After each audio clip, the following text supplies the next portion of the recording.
Praise the Lord. കർത്താവിൻ്റെ ധന്യ തിരുനാമം ഈ പ്രഭാതത്തിൽ മഹിമപ്പെടുമാറാകട്ടെ. ആയുസ്സിൽ കാണാത്തൊരു പുതിയ പ്രഭാതം, പുതിയ പുലരി കാണുവാൻ സ്വർഗത്തിലെ ദൈവം നമുക്കിടയാക്കിയതോർത്ത് കർത്താവിന് എല്ലാ മാനവും മഹത്വവും അർപ്പിച്ചുകൊണ്ട് നമുക്ക് ഇന്നത്തെ പ്രഭാതം ആരംഭിക്കാം. അപ്പോൾ തന്നെ ദൈവം ചെയ്ത എല്ലാ ഉപകാരങ്ങൾക്കും നന്മകൾക്കും ദൈവം ചെയ്ത അനുഗ്രഹത്തിനും നന്മയും കർത്താവിനോട് നന്ദിയും സ്നേഹവും അതേ നന്ദി കർത്താവിൻ്റെ കൃപയ്ക്കായി നന്ദിയും കരയേറ്റിക്കൊണ്ട് ഈ പ്രഭാതം പ്രാർത്ഥനയോടുകൂടി ദൈവവചന ധ്യാനത്തിനായി ഇയ്യോബിന്റെ പുസ്തകം 42 അധ്യായം അതിൻ്റെ 2 വാക്യം വായിച്ചു കേൾപ്പിക്കുന്നു. നിനക്ക് സകലവും കഴിയുമെന്നും നിന്റെ ഉദ്ദേശമൊന്നും അസാധ്യമല്ലെന്നും ഞാൻ അറിയുന്നു. മുമ്പിലത്തെ വാക്യം, അതിന് ഇയ്യോബ് യഹോവയുടെ ഉത്തരം പറഞ്ഞത് എന്തെന്നാൽ. 3 വാക്യം, അറിവ് കൂടാതെ ആലോചനയെ മറിച്ചു കളയുന്നവനാർ.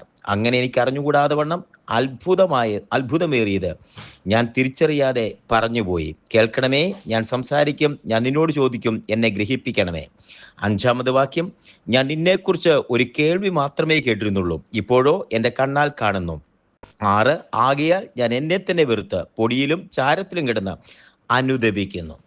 2 വാക്യമാണ് നമ്മൾ എടുത്തു വായിച്ചത്. നിനക്ക് സകലവും കഴിയുമെന്നും നിന്റെ ഉദ്ദേശമൊന്നും അസാധ്യമല്ലെന്നും ഞാൻ അറിയുന്നു. ഹല്ലേലൂയ. നിനക്ക് സകലവും കഴിയുമെന്നും നിന്റെ ഉദ്ദേശമൊന്നും അസാധ്യമല്ലെന്നും ഞാൻ അറിയുന്നു. ഈ വചനം നമുക്ക് സുപരിചിതമാണ്, നന്നായിട്ട് അറിയുന്ന വചനമാണ്. നിനക്ക് സകലവും കഴിയുമെന്നും നിന്റെ ഉദ്ദേശമൊന്നും അസാധ്യമല്ലെന്നും ഞാൻ അറിയുന്നു. വാക്ക് കേട്ടെ. ഈ വചനം വായിക്കുമ്പോൾ നിനക്ക് സകലവും കഴിയുമെന്നും യഹോവയായ ദൈവം പറയുകയാണ്. സകലവും യഹോവയായ ദൈവത്തോട് പറയുകയാണ്. ഇയ്യോബ് പറയുന്ന വാക്കാണ്, നിനക്ക് സകലവും കഴിയുമെന്നും നിന്റെ ഉദ്ദേശമൊന്നും അസാധ്യമല്ലെന്നും. ആരാണ് ഈ പറയുന്നത്? 1 അധ്യായത്തിൽ ഊസ് ദേശത്ത് ഇയ്യോബ് എന്ന പേരിൽ മനുഷ്യനുണ്ടായിരുന്നു. നിഷ്കളങ്കനും നേരിലുള്ളവനും ദോഷം വിട്ടകലുന്നവനുമായ മനുഷ്യൻ, ദൈവം പോലും സാക്ഷ്യം പറഞ്ഞിട്ടുള്ള മനുഷ്യൻ. ആ മനുഷ്യനെ പിശാച് പരീക്ഷിക്കാൻ വേണ്ടി സ്വർഗത്തിൽ ചെല്ലുമ്പോൾ പിശാച് ഒരനുവാദം ചോദിച്ച ഇയ്യോബിന് ചുറ്റുമുണ്ടായിരുന്ന വേലി ദൈവം പൊളിച്ചു കളഞ്ഞു.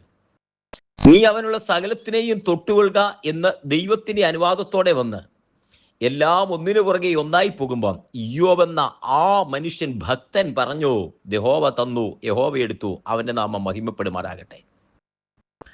1100 മൃഗങ്ങൾ ഒരുമിച്ച് നഷ്ടപ്പെടുമ്പോൾ 6000 ഒട്ടകം എല്ലാം ഒരൊറ്റ ദിവസം കൊണ്ട് നഷ്ടപ്പെട്ടു പോകുമ്പോൾ, അത് മാത്രമല്ല 10 ശവപ്പെട്ടികൾ ഒരുപോലെ വീടിന് മുമ്പിൽ അടുക്കി വെച്ചിരിക്കുമ്പം അപ്പനാ ഇയ്യോബ് നിന്ന് നോക്കുമ്പോൾ അതിൻ്റെ അപ്പുറത്ത് സ്നേഹിതന്മാർ ആശ്വസിപ്പിക്കാൻ വന്ന സ്നേഹിതന്മാർ അത് കുത്തുവാക്ക് പറഞ്ഞ് ഹൃദയത്തെ ആഴത്തിൽ മുറിക്കുമ്പോൾ, അതിനുശേഷം ദൈവം തമ്പുരാൻ അനുവാദം കൊടുത്ത് ശരീരത്തെ കൂടെ തൊട്ട് ദേഹം മുഴുവൻ പുണ്ണ് ബാധിച്ചവനായി ഒരു ഓട്ട് കഷ്ണം കൊണ്ട് ദേഹം ചുരണ്ടിക്കൊണ്ട് ചാരത്തിനകത്തു കിടക്കുന്ന ഇയ്യോബിന്റെ ഹൃദയത്തെ കീറി മുറിക്കുന്ന സ്നേഹിതന്മാർ കൂടെ ഭാര്യ വന്നിട്ട് പറഞ്ഞു, ഇനിയും നിന്റെ ഭക്തി മുറുകെ പിടിച്ചുകൊണ്ടിരിക്കാതെ ദൈവത്തെ ത്യജിച്ചു കളഞ്ഞിട്ട് നീ ചത്തുകളക എന്ന് പറയുമ്പം ഒരു പൊട്ടി എന്ന പോലെ സംസാരിക്കുന്നുവോ എന്ന് പറഞ്ഞ് അവിടെയും വിജയിച്ച ഇയ്യോബ്. പിന്നീട് ഇയ്യോബ് ഇങ്ങനെ പറയുന്നുണ്ട്, ദൈവമേ, ഞാൻ ജനിച്ച ദിവസത്ത് അത് ശാപമായി തീരട്ടെ, ഒരു ആൺപ്രജ ഉണ്ടായെന്ന് പറയുന്ന ദിവസം അത് ഇല്ലാതെയായി പോകട്ടെ, ഹൃദയത്തിന്റെ വേദനയുടെ ആഴത്തിൽ നിന്ന്.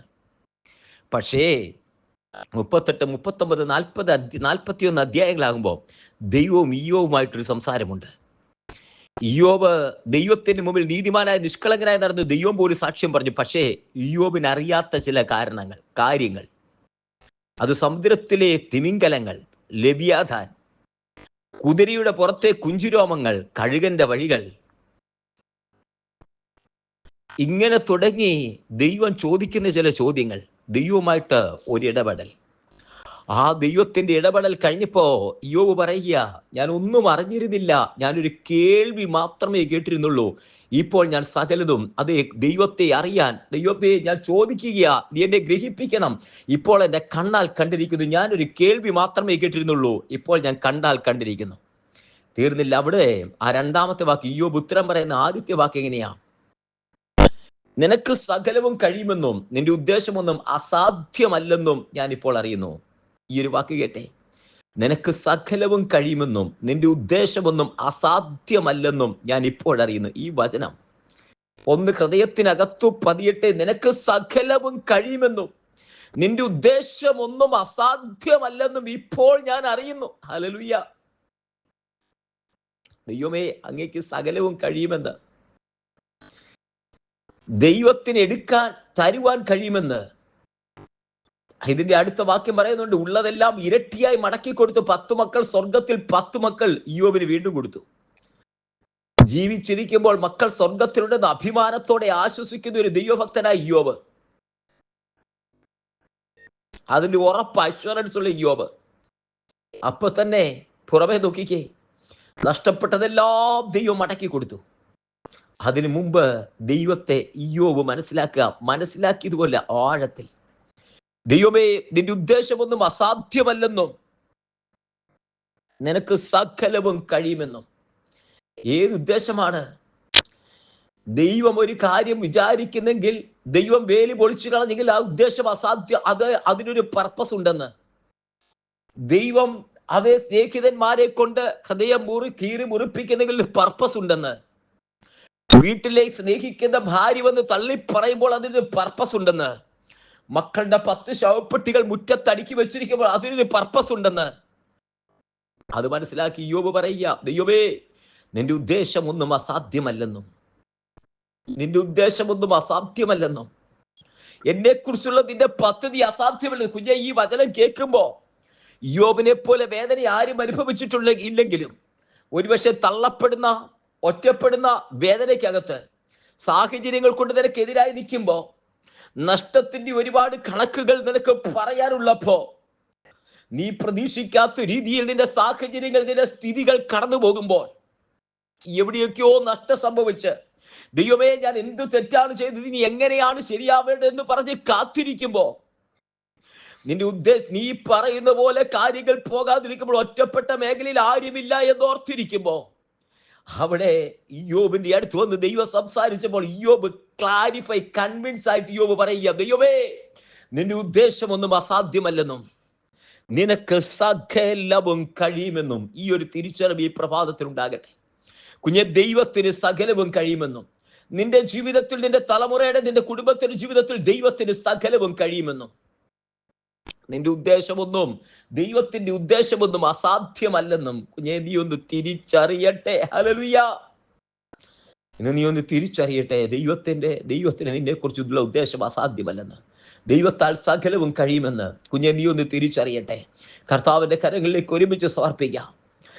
നിനക്ക് സകലവും കഴിയുമെന്നും നിന്റെ ഉദ്ദേശമൊന്നും അസാധ്യമല്ല. ദൈവമേ, എന്നെ കുറിച്ചുള്ള നിന്റെ ഉദ്ദേശം അസാധ്യമല്ലെന്ന്, അതെ, എന്നെ കുറിച്ചുള്ള നിനക്ക് വ്യക്തമായ ഒരു പർപ്പസ് ഉണ്ടെന്ന്, നിന്നാൽ സകലവും കഴിയുമെന്ന്, ദൈവത്തിന് സകലവും കഴിയുമെന്നും ഒരു തിരിച്ചറിവോടെ ഇന്ന് പ്രഭാതത്തിൽ ദൈവകരങ്ങളിലേക്ക് സമർപ്പിക്കാൻ, ഒരുമിച്ച് പ്രാർത്ഥിക്കാം. സ്വർഗീയ പിതാവേ, ജനത്തെ അനുഗ്രഹിച്ച് പ്രാർത്ഥിക്കുന്നു. ദൈവത്തിന് സകലവും കഴിയുമെന്നും നിന്റെ ഉദ്ദേശമൊന്നും അസാധ്യമല്ലെന്നും ഈ പ്രഭാതത്തിൽ ഒരു പ്രാവശ്യം കൂടെ മനസ്സിലാക്കുന്നു. ദൈവകരങ്ങളിലേക്ക് സമർപ്പിക്കുന്നു. ജനത്തെ അനുഗ്രഹിച്ച് പ്രാർത്ഥിക്കുന്നു. വചനം കേട്ട് എല്ലാവരെയും അനുഗ്രഹിച്ച് പ്രാർത്ഥിക്കുന്നു.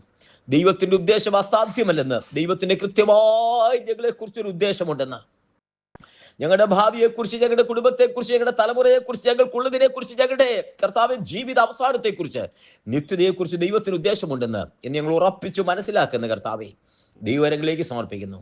ജനത്തെ അനുഗ്രഹിച്ച് പ്രാർത്ഥിക്കുന്നു. തൃക്കരങ്ങളിൽ സമർപ്പിക്കുന്നു. അവിടുന്ന് പ്രാർത്ഥന കേട്ടിരിക്കാൻ സ്തോത്രം ചെയ്യുന്നു. ദൈവകൃപ കൂടിയിരിക്കുന്നതിനായി സ്തോത്രം. അങ്ങയുടെ നാമത്തിൽ അനുഗ്രഹിച്ച് പ്രാർത്ഥിക്കുന്നു. ദൈവജനത്തെ അനുഗ്രഹിക്കുന്ന തൃക്കരങ്ങളിൽ സമർപ്പിക്കുന്നു. പ്രാർത്ഥന കേട്ടിരിക്കാൻ സ്തോത്രം. എല്ലാ മാനുഭവത്തോട് എടുക്കും യേശുവിൻ നാമത്തിൽ തന്നെ. ആമേൻ, ആമേൻ.